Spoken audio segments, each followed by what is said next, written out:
And we're live.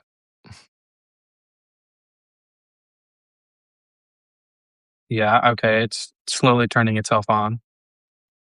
Hello, Robert. Will. Okay. Hello, Julia. Hello, everybody. Sorry for technical difficulties here at Strength in Numbers headquarters. I do this every Thursday, perfectly fine. And when I want to have a new friend on, Substack tells me, no, you have to schedule a new live. Okay, so hopefully you've made yourself your way to this link.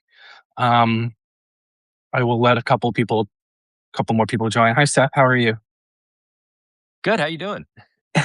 Good. Thanks for having me Has on. your launch week been going positively? I saw you were like number 22 rising on Substack's leaderboard, which is huge. Yes, something like that in the rising part of politics. So yeah, SMOTUS rising. This is exciting. This is so yeah, I appreciate your SMOTUS help. Rising can be the next name or your sequel Substack. I do appreciate your help with the launch this week. It has been it's my pleasure to host people as they start up new things about political science, which we'll get into. This is a good critical mass. So Okay. let me make my intro and then we'll have our little conversation. Hello, everyone. I'm Elliott Morris, host of the Strength in Numbers podcast and this newsletter. I'm joined today by Seth Maskett, a political scientist who goes by the moniker, I guess, Seth Maskett of the United States, or SMOTUS, which has got to be like one of the best brand decisions of all time. SMOTUS, I first started reading you in 2017 at 538 in its heyday before its demise at the hands of the Walt Disney Corporation. And I remember a couple of things you wrote way back then. I think the first one was with a political scientist, Julia Azari, who's in the audience, about constitutional crises and the four types of those, which I have actually a couple of questions about for this. And SMOTUS is also the author of a series of books on party nominations and presidential elections and what they learned from losing, aptly named, I think, most recently Learning from Loss. And you have an upcoming book, is that right? That is correct. It's called The Elephants in the Room. It's essentially the Republican sequel to Learning from Loss. So for Learning from Loss, I described the Democrats between 2016 and 2020. They lose the presidential election, they try and learn some lessons from it, make some changes, and end up with Joe Biden, who wins. So I wanted to catch Republicans in essentially the same arc. That is, they lose in 2020, have the chance to learn some lessons from that and apply them to 2024. And it's a completely different story. They worked very hard not to learn anything and to deny that the loss even occurred. And they still won. A lot of time. And that works too, apparently, yes. So I don't have great advice for you how to win. I'm looking forward to us talking momentarily about how the Democrats can win in 2026 and 2028. So Seth and I are going to do a fun little, I guess, interview swap thing here, where I'm going to ask him some questions that I think are relevant to my audience. I think he's going to ask me some questions, and hopefully we emerge a little bit smarter about politics and polls and elections. That's the goal here. So let's get into it. As I said, I have been reading your political science work for some time. I'm not sure if you blue skeeted this, tweeted it, or someone else did. I mean, this has been a favorite blue sky post of political scientists for a couple months now, which is basically like, hey, we warned you guys. We warned you about Donald Trump's second term. We warned you about the 2020 election. And I want to start there. So I remember an Atlantic article from right before the 2020 election by the journalist Barton Gellman, who wrote in the Atlantic, basically, this is how Trump's going to try to steal the election. And he laid out some theories, what we would call, I guess, tail risk or low probability events that Donald Trump might try to use to steal the result of the election, delay certification of the election, prevent the election from happening. The type of stuff that basically got laughed at by mainstream political journalists. People saying like, oh, this is never happening. This is political scientists, like liberal journalists fear-mongering about Donald Trump and the Republican Party. And lo and behold, January 6th happens. And I noticed rather little introspection on the part of people who were saying that arguments like Gelman's and political science and those from political science at the time were, like overreacting to the threat Trumpism played. And before the 2024 election, political scientists like you were sounding the alarm about Donald Trump in 2024. I guess it might not technically include you, but political scientists in general, of which you are one, saying he would degrade civil liberties and like state capacity and such. And frankly, you were right? Like, this is a great opportunity for us to all tell political scientists and pollsters, hey, you guys like kind of understood Trumpism a little bit better than the mainstream media. So big question, patting you on the back, Seth. Thank you. What were political scientists right about for about Donald Trump? And what did you get wrong? And what have you learned? Just generally, what have we written about Donald Trump? Or in particular, I think let's think about like threats to democratic institutions. Yeah. So, I mean, one of the big things we got wrong, and I put myself very much in this camp, was underestimating his skill, his ability to win Republican primaries in 2016, and ultimately win the nomination that year. It was a real, it went against a lot of our theories about how these things work, right? He just, he didn't really have any insider support. He seemed to be the sort of, rich celebrity who thinks that they should be president, but those usually flame out in a couple of weeks. And it worked for him. So I definitely underestimated his ability to do that. I underestimated his ability to win in the general election. Once he was in 2016, there, though, you mean? Right. That's in 2016, yeah. Yeah. Once he was in there, though, there were a lot of us political scientists who were talking about, the danger he was posing to American democracy. He just issuing a lot of threats that seemed to encourage political violence. He was demonizing the free press. He was demonizing Democrats, and just some of his threats he went through on, some he didn't. But it just seemed very risky. And importantly, he was constantly denigrating elections he didn't like the outcome of.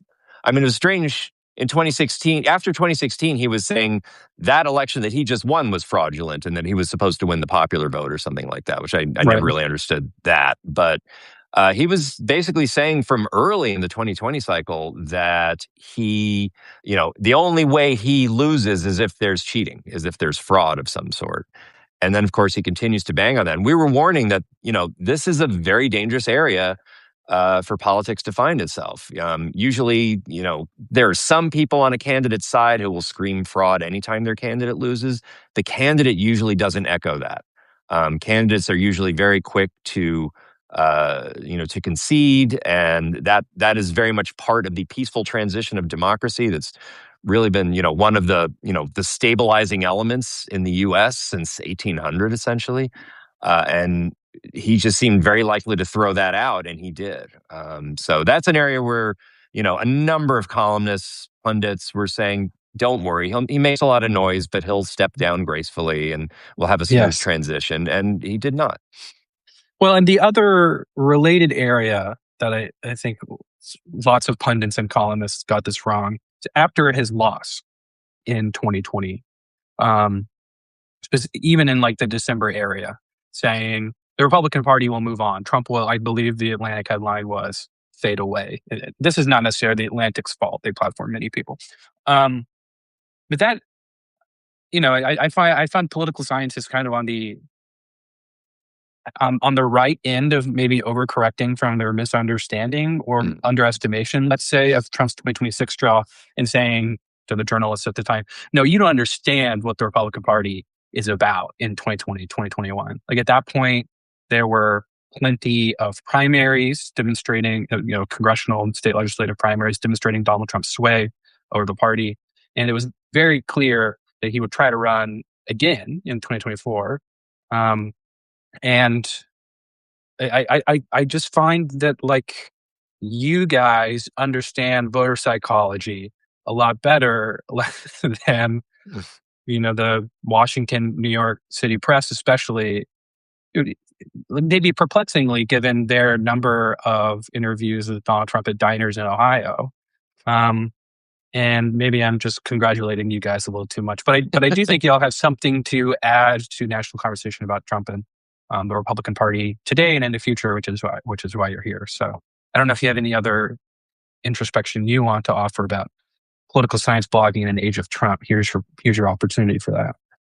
I mean, we continue to struggle with it in the sense that I think there's some of us, probably us olds in the discipline, who have this idea that we're The supposed to be, olds. yeah, not necessarily nonpartisan or neutral or anything like that, but that it's not really right for us to proselytize our politics. You know, we're not supposed to be telling our students this is how you're supposed to vote, or this is who's good and this is who's bad, or anything like that. And that's been at war for the last decade, basically, with this idea that we probably should be on the side of free speech. We probably should be on the side of democracy. Like, these things are not only intrinsic to what we do for a living, to higher education, to Mm-hmm. scholarship, but they're just, pretty objectively bad when those things go away. And so we continue to try and find just the right pitch to warn people, but also recognize that, we do have a role to play as educators, as scholars, and also that, like, even if we do warn people and people have a really good idea what's going on, that doesn't necessarily mean that we're going to change anyone's minds, right? The Yeah. 2024 election happened. It's not like people forgot about January 6th. Everyone saw that. Everyone knew what happened. It just wasn't, you can bang on that as much as you want. It just wasn't disqualifying for 49% of the country. Right. And much of the political press covered it like any other normal election, a contest between ideas or ideologies with either an implicit assumption that like democracy would be fine or the explicit ignoring of those topics. And, I don't believe Donald Trump got asked about January 6th in presidential debates. I could be wrong about that. There's a lot of questions about inflation, for example. Mm-hmm. Mm-hmm. And like the other thing that political scientists have got right, and election forecasters to some extent over the last decade, is like the power of the fundamentals.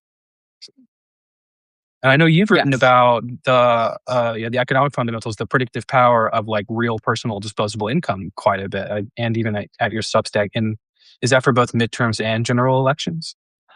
I try and do both. Honestly, the midterm forecasts are they're very noisy. They're not that reliable, but I think they give us a good baseline idea of just how, we know the president's party almost always loses seats in a midterm election.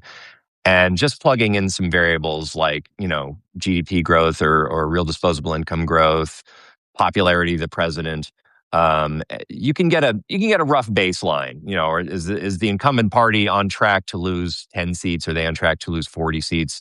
And then we can sort of see what happens from there. I will say our models actually did not do as well as polling did in 2022. Just following your sort of standard midterm election loss models with the economy where it was and Biden's popularity where it was, it looked like Democrats were going to get spanked that year, and they really didn't. Republicans underperformed. Pollsters caught that. Our models didn't. So Yeah, props I to think you. the word, yeah, thank you. The word that it gets thrown around a lot is shellacked rather than spanked, right? I think that's an old Obama-ism, if I remember correctly. I've always really hated the Yeah. word shellacked, if I'm being honest. Obama in 2010 said that his party took a shellacking. But I believe it was George W. Bush in '06 who said his party took a thumping. Thumping is And good too. That's a real ends with an Texan way N to say it. apostrophe. Yeah. A thumping. Okay, so speaking of something that's taken a thumping, and here's the segue for you. Let's talk about the Constitution, right? Because I think the other thing that the political The what scientists now? of Okay. Yeah. the U.S. Constitution. Oh yeah, have you heard of it? Have you heard of it? Um, like I mentioned, the first thing I read for you, I believe, the thing that I can remember at 538 in the heyday was 4 types of constitutional crises. And I will obviously bastardize this summarization somewhat, so feel free to build on it. But it seemed like there were 4. There's the crisis where the Constitution doesn't tell us what to, there's no prescription from it, so it's silent. There's those where the interpretation of the Constitution is ambiguous or contested. There's some where the remedy is politically infeasible. And then when the institutions fail to uphold the Constitution. Is this a good general read of how you understand the constitutional crises? Yeah. I honestly, that I appreciated that writing that article with Julia. It got a fair amount of attention at the time. Occasionally comes up again, and I think that covers things pretty well. I think um, history didn't necessarily unfold quite the way I expected on that. It's that third one where the Constitution has rules and it says what to do, and just we don't kind of do it Mm. because it's politically inconvenient. And I think Okay, so what's something? I mean, it seems like you have an example in your mind. I mean, you could consider impeachment one of those, particularly in 2021 when, he literally sent a violent mob to take over Congress, or to at least stop Congress, and prevent his own loss of the election. Uh, And there was no conviction. That's the failure. yeah, the impeachment was successful, conviction failed, and arguably that wasn't a very good design in the Constitution. It's just a very high threshold to get 2/3 of both chambers to go along with that, but or excuse me, 2/3 of the Senate to go along with that. But they had the tools necessary to remedy that situation and just didn't use them. But I think we see Mm. this. Another one that really stood out to me was the case in early 2024, when it was actually a group here in Colorado, where I am, group of Republicans that sued Donald Trump, saying he should not be, or excuse me, sued the Secretary of State here, saying Donald Trump's name should not be on the ballot. In the text of the 14th Amendment, it says if you have participated in an insurrection or rebellion, you are not eligible to run for high office. And they very clearly on that ground, they laid out the argument very well. And the Supreme Court just they took a whiff on it. Like Yeah. they didn't really adjudicate whether there was an insurrection or what exactly Trump's role with it was. It was just like, it was politically inconvenient. They basically said, look, we're not going to do that. The court Right. is not going to say who can and can't run for president. So we're just going to step back and voters can sort this out themselves. Which Mm. is, I certainly understand politically why they would do such a thing. And if they had actually removed Trump's name from the ballot, I mean, Yeah. that would probably not have gone well for the court, but that strikes me as the correct read of the Constitution. And also maybe not well for the country. Like you can imagine maybe the potential level of political violence that could have erupted from something like that. Quite a bit, yeah. So why didn't they do it? I mean, if we're like finding mono causes here, it's got to be factionalism, right? Or partisanship. Partisanship is a big part of the story. You also have a sense of there are tools that exist and no one wants to be the one who exercises them, right? The Supreme Court didn't want to get blamed. Mitch McConnell could have probably swayed some people to vote for some more Republican senators to vote for conviction. He didn't want to be the lightning rod on that. Mm. But also a big part of it, and this is what the founders were, I don't know if they were naive on, but they just were hopeful that parties wouldn't play as big a role as they have. Pretty much everything in government is governed by partisanship, which is, I think to be expected just from what we know about modern democracies. Mhm. But partisanship doesn't necessarily play well with some of the institutions that we have as part of the Constitution, particularly things requiring like 2/3 of a vote. You're setting up the 2/3 of the segues chamber. really Yeah. perfectly here for me. The other thing partisanship doesn't work really well with, right, is of course redistricting. I know you wrote this morning about the impacts of the Calais decision on representation for minorities and Mhm. the poison of gerrymandering for stuff like pluralistic democracy. You want to tell the audience how you're thinking about the impacts of the Calais decision, the death of the VRA at the Supreme Court last week? Yeah. So, I mean, a number of people have written on this, but I think it's this hugely consequential decision. Basically, the Supreme Court ruled that the so-called minority majority districts, where the majority of people within a congressional district are non-white racial minorities. Um, those have tended to elect non-white people to Congress. And we see that, once the Voter Rights Act went into place in 1965, after that, you started to see black representation in the Congress go up massively. And it's risen ever since, up until about the point they started, working, to gut the Voting Rights Act with the Shelby decision in 2013, and then more recently now. So once those districts are no longer seen as constitutional, and once we have also a situation where this court has basically said it is fine for states to redistrict in the middle of a decade, Mm-hmm. now you kind of have this free for all, particularly in southern states where you've had a few carved out districts that have generally elected Black Democrats. Suddenly, you have Alabama, you have Louisiana, Tennessee, and a few other places moving to very quickly redistrict, either before this year's elections or shortly thereafter, to redraw those districts, get rid of minority majority districts, and just make it a lot easier for Republicans to get elected almost everywhere. And that has a huge impact not only in partisanship, but on race, on racial representation as well. So the Supreme Court says you can't draw your district lines based on race, right? Roberts and Right. Thomas say that is unconstitutional. The Constitution is a race-blind document, which is a weird thing to say, in my opinion, but okay. Yeah. But the amendments certainly are not, but okay, buddy, sure. I'm not a Supreme Court justice, so I don't mean to be too.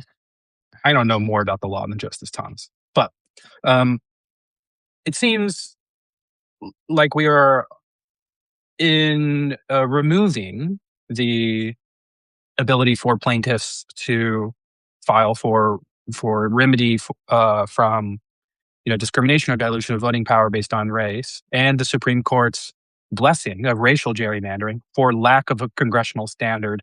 In their words, although given the court's comments, I think Justice Roberts called some of the metrics of partisan gerrymandering sociological gobbledygook in Shelby, or maybe Dell, or the other gerrymandering related decisions, that we are going to end up in a place where there's basically no remedy for the sorting of the electorate by politicians. And this seems like a real blind spot for the Constitution.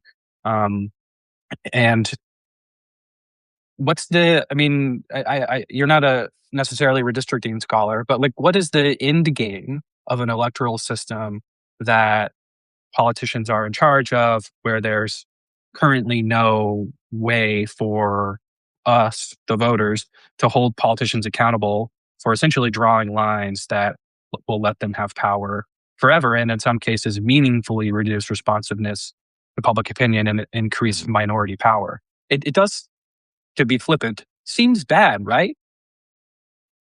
It seems bad. And this was something I wrote on last year about, like, what exactly is the Democratic response to this sort of thing.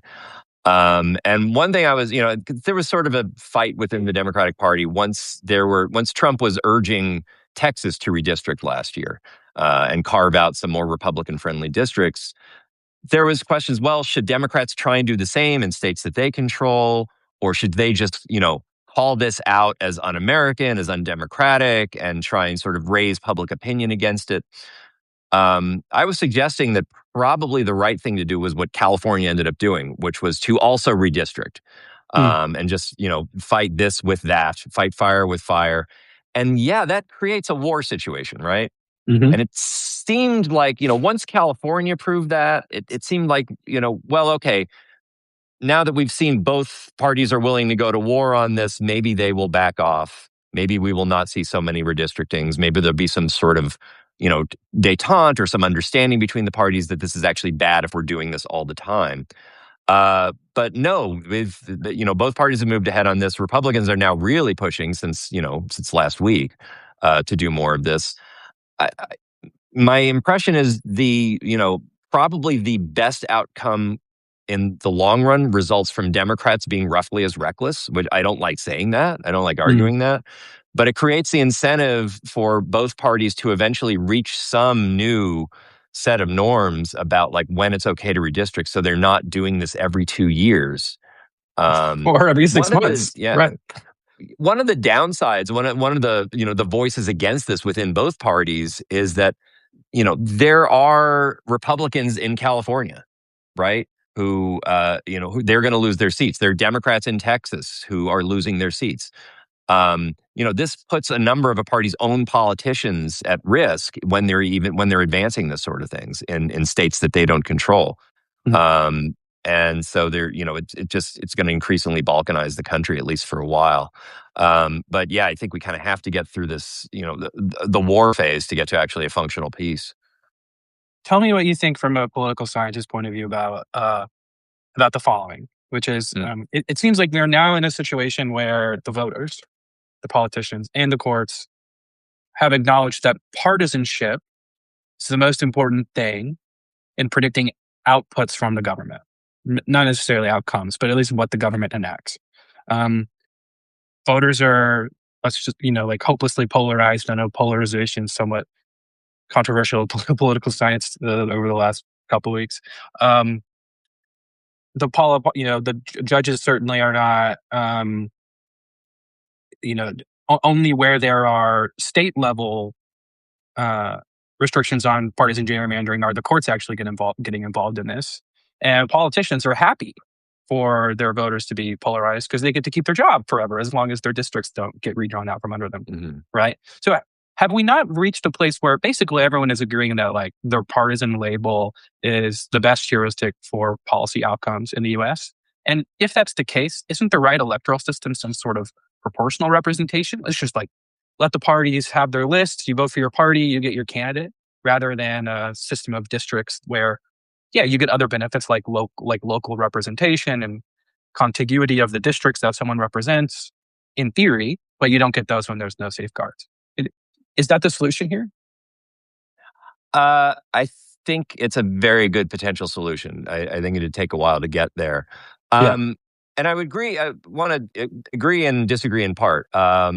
Yes, partisanship is the best way to understand how people are going to vote, what policy outcomes are going to come out of Congress and state legislatures and so forth. Yeah. Not on every issue. Certainly the ones that get the most attention. Yeah, Yeah. the Congress is very divided. They are sort of in less dramatic ways. They're working across party lines all the time on different parts of the budget, on way less dramatic issues, Hmm. on things like drug addiction and remediation, on aspects of healthcare that just don't get a lot of headlines. So I don't think we're necessarily paralyzed the way that some people concerned about polarization say, but yeah, on a lot of the big issues. That's very much what's going on. I would also think in some ways that's kind of the norm. Ooh, say more That about that. Like, you mean in a comparative sense? um, to some extent, yes, in a comparative sense. I mean, there's not a ton of two-party democracies out there, but people voting very strongly party line in a parliament is very common. Mhm. And voters being very loyal to one party it is very common. And those are systems that are designed to just function when you use simple majority rule and different parties form coalitions. And we've had a lot of very partisan eras in the past in the United States, and that doesn't necessarily mean the country's falling apart or there's nothing you can do. But yeah, you increasingly, and this is touching on some of Lily Mason's work, that you increasingly have partisanship aligned with basically all our other social divisions, right? Partisanship it falls along ideological lines, to some extent race, to some extent gender, um, socioeconomic class, education levels, things like that. And that just makes it a lot harder for a society to function. It makes it a lot more likely that we're just never going to talk to each other. And I think, yeah, I mean, I'm increasingly impressed by the idea of some sort of proportional representation going on. Lee Drutman has been hitting on this Yeah. for a while now, and I think he's correct that in many ways, proportional representation allows for a system where you could have more parties emerge. You could have a third or fourth or fifth party Right. show up, and it could just be regional, right? There are some local regional parties that are that have some representation in county governments, city governments, even state legislatures. We see that a little bit in places like Wisconsin, in Santa Monica, California, and a few other areas. If you have some of those places where you could have some smaller parties depriving any of the other parties of an outright majority, you have a chance for things not to be quite so polarized and unproductive. You have a chance for Yeah. parties to want to actually build coalitions with other smaller parties. and to actually work for, towards some sorts of compromises on policy and stances. I think it's probably way healthier in the long run. It'll be tough to get us there, Yeah. but not impossible. Parties that want to actually help the people that vote for them, that's crazy. That's crazy I know, talk. it's wild.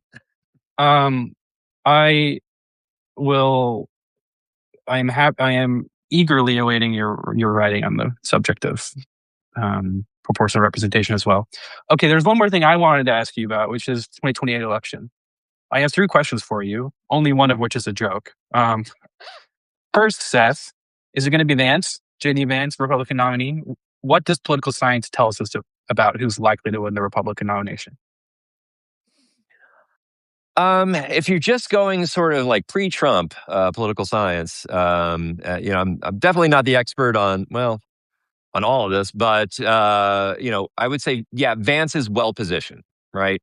A sitting vice president usually has an edge on other candidates. You think of like Al Gore. You can think of to some extent Kamala Harris, George H.W. Bush.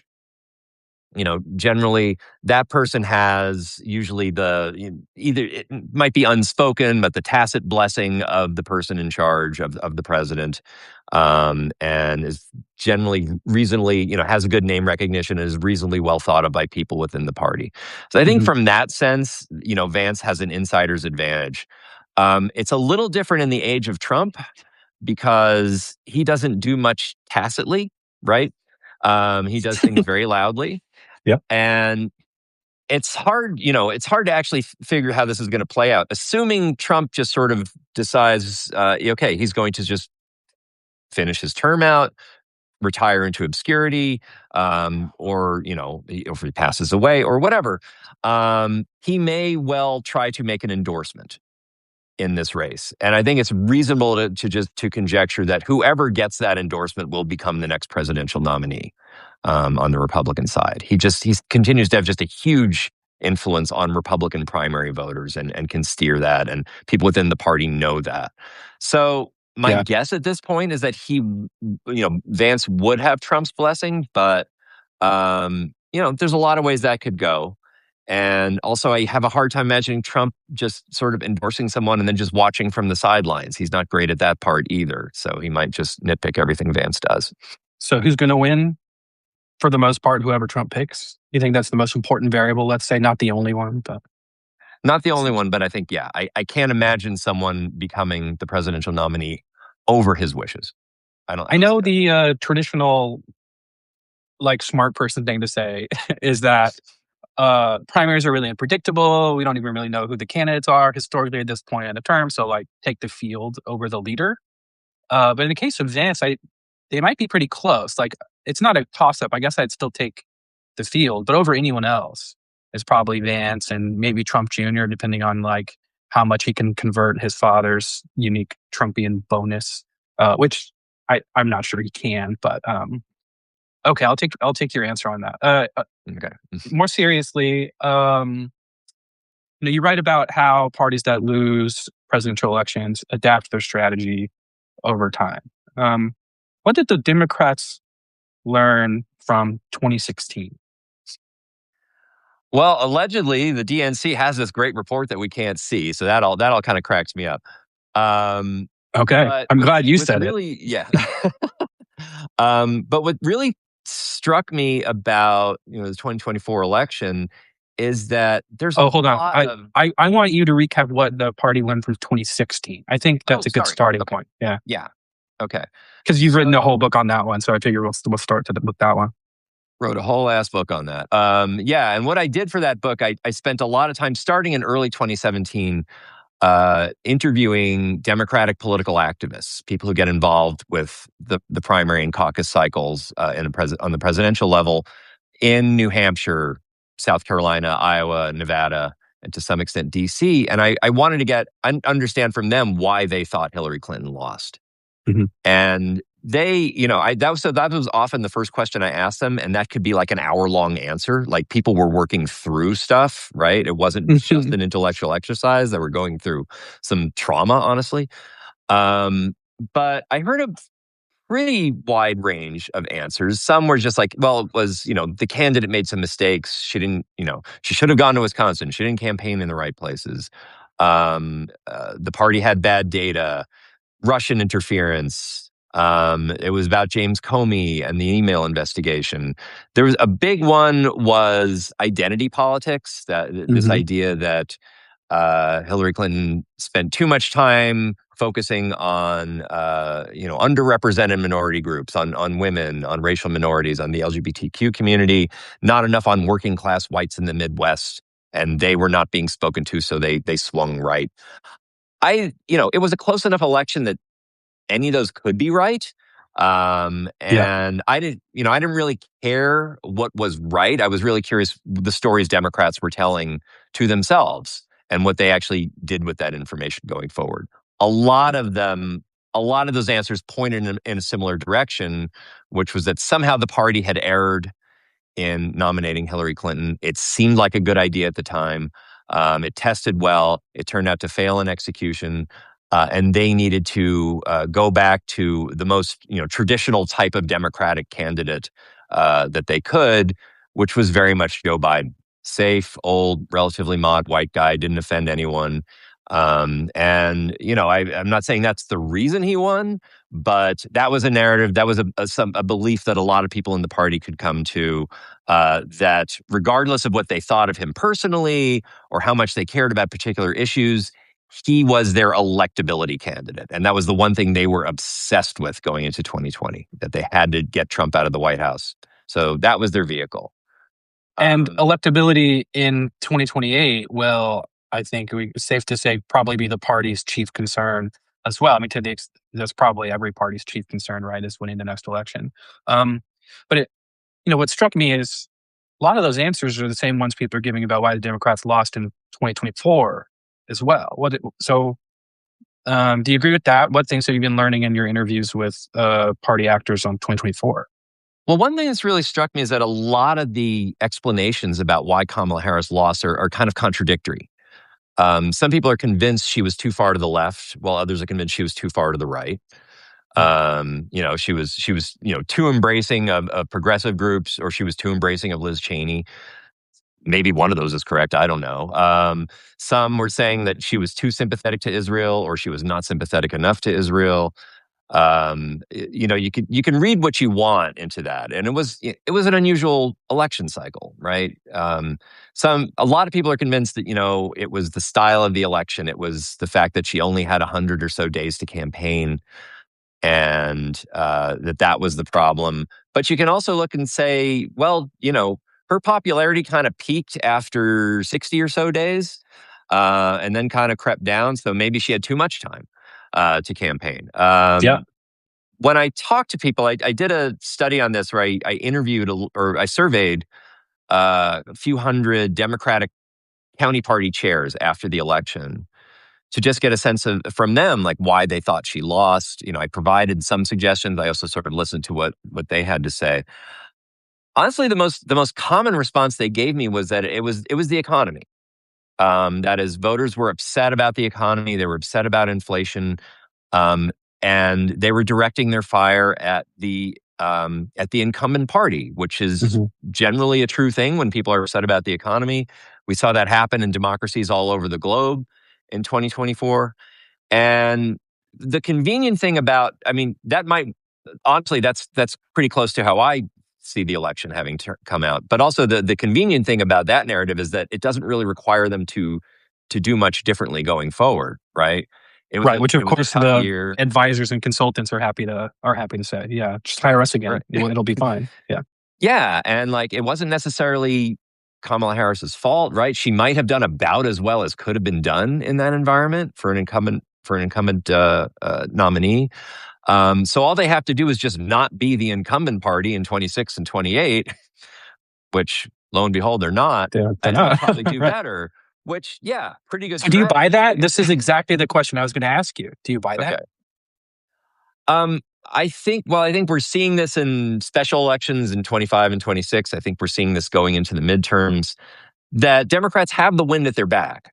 not because they're doing anything particularly brilliant, or that the Republicans are doing anything particularly stupid. It's just that people are still really unhappy with the economy, which for reasons that I'd love to ask you about. Yeah. And they're blaming the party that they perceive as in charge. And so that gives Democrats a huge advantage, even though they don't necessarily have much of a central message for what their party is doing. Okay, so then my final question for you, because I think I've taken up my fair share of our time here. If Democrats win in 2028 or 2032, just move the timeline back 4 years, Hmm. how do they avoid the anti-incumbent backlash that we would expect if there's still some amount of residual economic anxiety or anti-incumbent sentiment in the electorate? Like, is this a policy solution? Is it a messaging solution? Is it some rare third thing? I think people still cling to this idea that you can solve it with policy. I think Joe Biden and congressional Democrats very much went into 2021 believing that they benefited from a lot of anti-incumbent anger in 2020. And what he was going to do was, not make the mistakes that parties had made in the past, not make the mistakes from the Great Recession. He was going to make sure, a lot of poor people had money in their wallets. He was going to, try to stimulate the economy, help out labor unions, do a lot of things that would, and do things beyond even his own coalition, things that would fundamentally help people's, standard of living across party lines. And some of that, honestly, policy-wise, was very effective. And it yielded him roughly nothing in terms of politics, right? Mhm. It didn't help him at all going into re-election. His popularity just continued to sink. So I don't know if the example, if it's good to do policy, right? I think they should try anyway. And most of these people care about in doing stuff. And it is to the extent that they can get the economy working for more people and to get you to at least be perceived as trying to either bring prices down or slow inflation or just make a lot of general things in life more affordable, that might help on the margins, but it's no guaranteed fix. So I know you were going to ask me about this. So maybe here's my theory. Okay. I think it's about effort.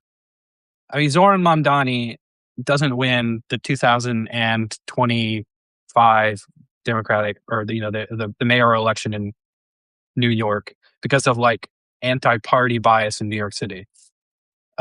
Democrats were in charge. The Democrats in charge again, Right. and I don't think his campaign goes viral on social media because he's promising things that will bring prices down. Because for the most part, rent control and socialized groceries and free buses aren't really going to bring prices down the way that you would need to, like to get back to 2020 levels of prices to reduce this amount of excess inflation, I've called it, to the level we would expect for positive economic sentiment ratings again. But I think what his power is like and I just hate when people use this word, but I think it's right. The perception of genuine empathy with working class people on the subject that a lot of politicians lack. Um, Are I you think implying empathy has to. authenticity? Because that's one of my Yeah, I buzzwords, know. but I know yeah. you don't like it. We can say that too. Yeah, I know. But I don't have a better here. Yeah. Give me a better way to understand that. I'm not sure I have one at this point. I mean, Yeah, we're honestly still I think we're all relatively kind new of to his term wandering around in the policies. dark. Yeah. Right. Yeah. And I do wonder, and I know a lot of politicians are wondering, is what Mamdani is doing, is that exportable? Does it work? Does it work in other cities? Does it work for other politicians to, not only be seen as just like being just very engaging, very good at social media, just very personally charming. Like even Donald Trump fell for the guy. But also I've never met him, but I'm sure I'd be smitten. Yeah, for sure. but also actually, at least initially, being good on policy, right? Just being very visibly trying to follow through on a lot of his campaign promises, videoing it constantly, Mhm. bragging about it in relatively humble ways constantly. And you're just trying to take credit for the things he's doing. I think he's been very effective at that. That we will see what happens when it comes, a year or two down the line, or when he's trying to run for reelection. The New York City mayoral job is a job that eats people. We've seen that. Like if Mhm. you had to look back and say, well, who was a really good mayor? It's been a while. I don't know if you have to go back to like Fiorello LaGuardia or anything like that, but Um, that it's a rough job and it's a difficult city to govern. So we'll see how long this charm lasts. But at least right now, he's looking very good. I don't know if I were a consultant to another Democratic politician. I don't know how much I could say be like that guy, and Yeah. that would and guarantee that okay, this will help you win votes. Right. Yeah. Yeah. The other structural explanation for why Zoran Mamdani like seems so popular is because the types of people who are writing about politics in New York City are all over social media, and he's handsome, and he's all over social media because of that. But they're also mostly progressives, and he's progressive. So I think it's possible.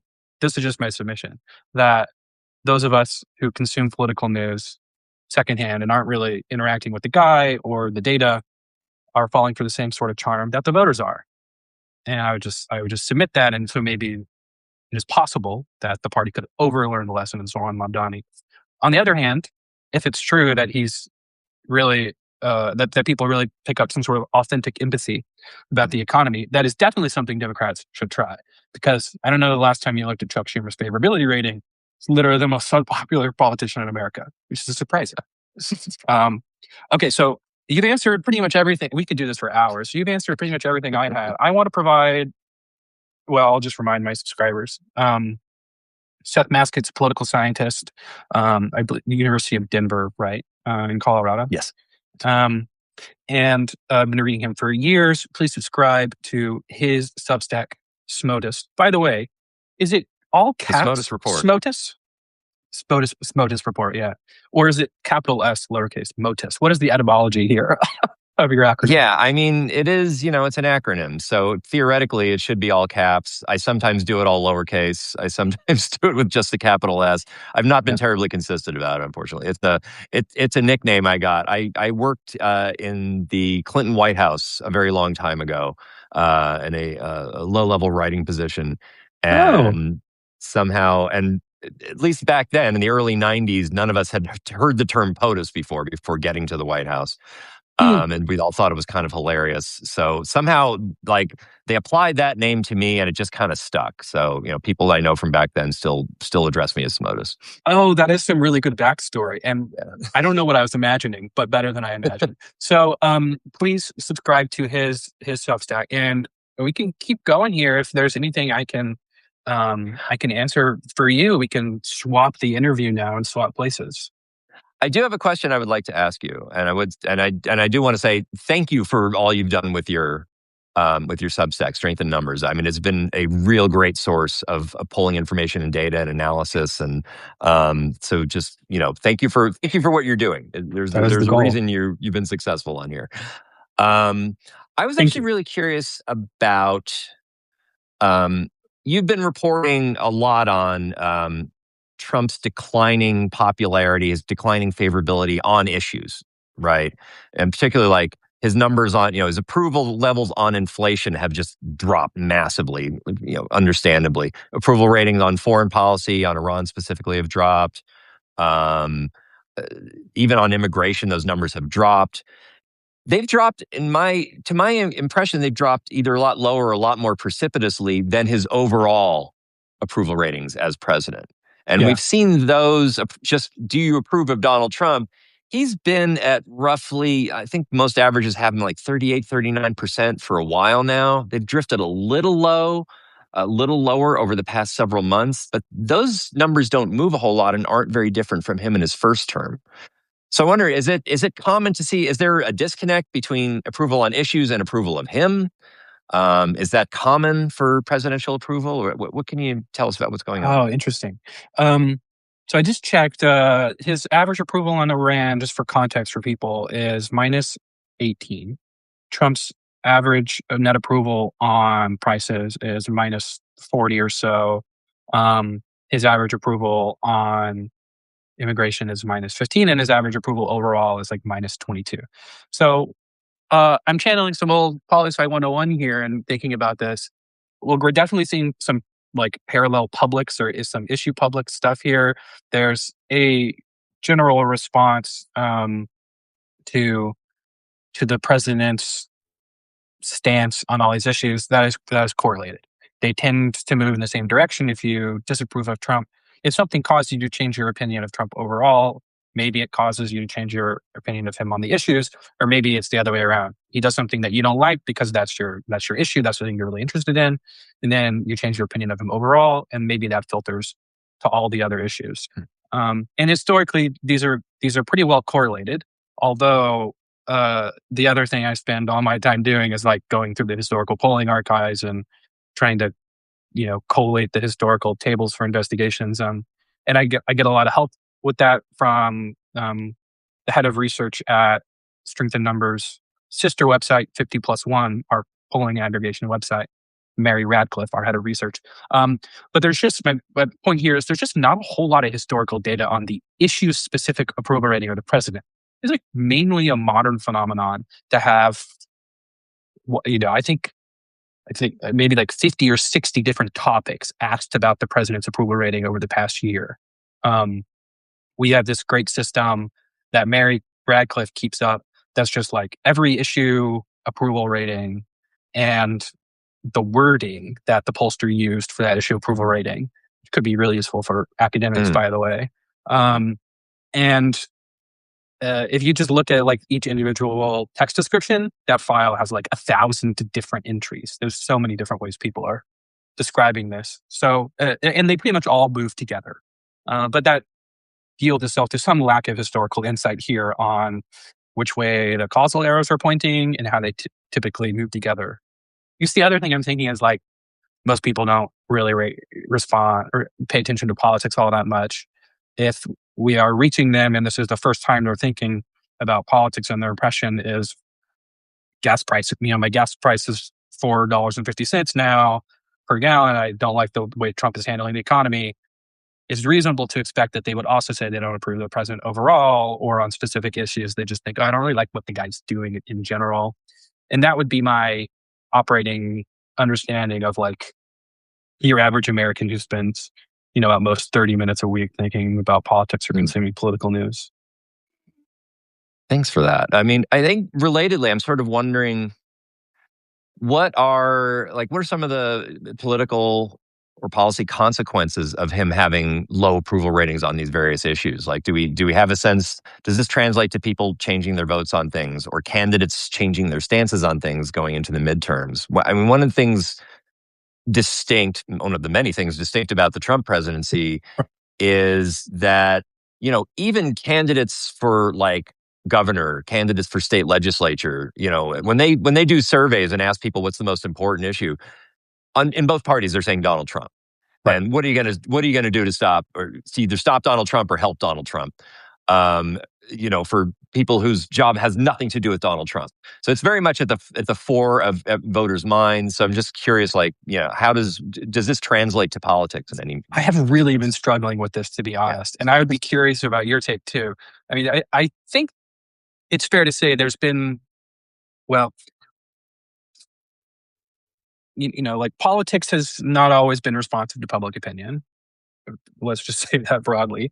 But I think if you asked an expert, they would say it's less responsive now, probably because of partisan sorting of legislative districts or insulation. My theory is there's some insulation of legislators from public opinion that there's mediators for the public opinion information, and those mediators are more biased, less reliable interpreters of the facts now than they would have been under, say, a Cronkite era, where 80 million Americans or whatever the number is are paying attention to the three news networks every night and getting the same information about what the public thought and then echoing that to each other and to their legislators. Why is Donald Trump not more reactive to his really bad approval numbers? And why are Republican legislators not more reactive to Donald Trump's bad approval numbers in their districts? Is a big question. I wrote about this morning. I think part of the answer is you just don't really care what Donald Trump's approval rating is in your district if you're in an R plus 20 district. And maybe fair enough. If our model of responsiveness to public opinion is dependent on whether or not you're in a competitive seat, and I guess that's fair from the legislator point of view who wants to keep their job, then fair enough. And so polarization or partisan sorting of voters, not necessarily polarization. there's a distinction. I know you're aware of, maybe not the audience. That would matter. And then I think JD Vance just spends too much time on X, like looking at how, and and the members of Donald Trump's cabinet, and Stephen Miller and the members of the communications team, looking at all the great things they have to say about the Trump presidency, or vociferously negative things they have to say about Democrats. And they're not reading me, certainly. They're not reading, New York. So they might be reading Nate Cohn in the New York Times because it's the New York Times coverage of public opinion polls. But I think at some fundamental level, they just don't really care if the numbers are negative from a policy point of view, because just Trump's not going to run again. And I think their opinion is they have to wield power when they have it. Donald Trump definitely cares about the numbers from a personal point of view. He talks about polls all the time. He highlights the good ones, the CNN 100% approval among Trump voters number, which is hilariously tautological to me. I think he cares personally, but I don't. I think maybe our mechanism for translating the public opinion to political outcomes has been disrupted, mainly by partisan sorting and social media. Bob Shapiro at Columbia has some good writing on this too. I'll just say this is not my original idea. So, I think I think these are great points, particularly what about, do you think? well, JD Vance on X. Like it's common for politicians to like find themselves in something of a bubble. It's rare that they very deliberately construct that bubble themselves. And this is very much like, we just want this echo chamber and we like screaming into it. So let's keep building that thing. The made for X presidency, I see a way to understand it. Yeah. Yeah, I mean, I am sort of curious about like issue level approval, how much that will spill over into what congressional candidates this year, what issues they choose to emphasize and which ones they try to downplay. I can imagine a different situation where Republican congressional candidates would say, "We're at war. The president needs our support in wartime." They're probably not going to make that argument this year.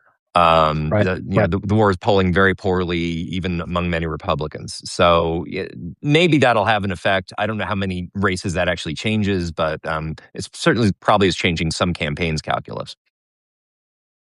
Yeah, the overall thermostatic dynamics on the individual policies are hard to parse right now, because everything is so unpopular. You kind of expect a dramatically negative reaction for the incumbent party based on everything he's doing. So from my point of view, it's really hard to attribute that to any one thing. It's like, oh, well, people are upset about losing Medicare. Well, the gas prices are high. Foreign wars are typically unpopular, but especially after you campaign against solving them. It's just like any one of these things could be driving, or all of them, individual negative impressions of the president. They probably all point to the same direction. Okay. We've gone a little bit over, but yeah, I want to be respectful of your time and and the audience's time. The audience, who's I think their lunch breaks have ended. So, well, thank you everyone for joining us. Apologies for the initial technical delays here. Substack's got to figure that out. But it was my great pleasure to have Seth Masket on for this little strength and numbers conversation here, the joint Jim Smotus conversation. And we'll definitely do it again over the next year or so, and especially in the run-up to the 2028 primaries after the midterms, especially, I think, when the public press is really focusing on those, who's going to win the Democratic nomination. You'll be really valuable there.